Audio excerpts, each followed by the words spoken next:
मुलाको सिन्की बनाउन लगाइरहेका छौँ। अस्ति पनि बनाएको थियौँ। अस्ति घाम नलागेको हुनाले मुलालाई बारीबाट ल्याएर पखालेर थिचेर बनाएको थियो।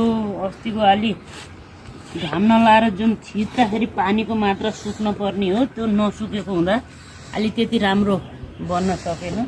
आज हामीले हिजो यो मुलालाई उखालेर पखालेर सर्लक्क यसलाई टुक्रा बनाएर काटेर त्यसपछि घाममा जुन चिसो मात्रा सुक्न पर्ने हुन्छ त्यो सुकाएर यसरी डब्बामा मजाले हावा नपर्ने गरी मजाले खाँदेर यसलाई चाहिँ 15 दिनसम्म हामीले सुकाएर राख्ने घाममा राख्नेछौँ।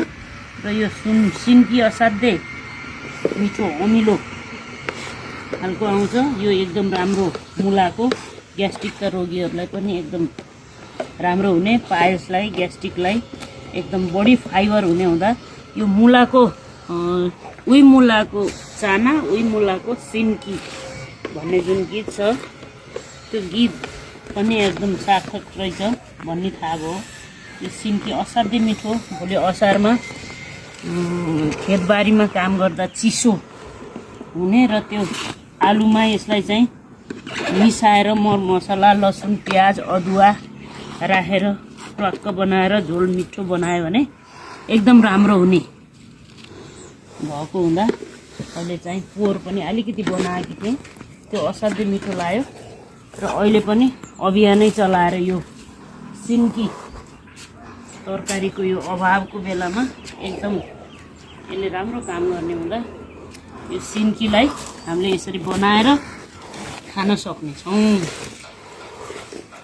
जुन बजारको विषादीयुक्त तरकारी भन्दा यो निकै स्वस्थकर, घरमा भएको मुला पनि सदुपयोग हुने, आलुमा लगाएको मुला हुँदा हामीले चाहिँ सिन्की बनाएर खान सक्छौँ। यसको तरिका यही हो।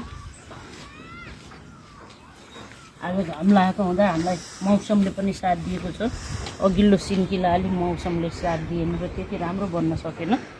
अहिले अब घाम आज लाग्यो, यो पानीको मात्रा सुक्यो।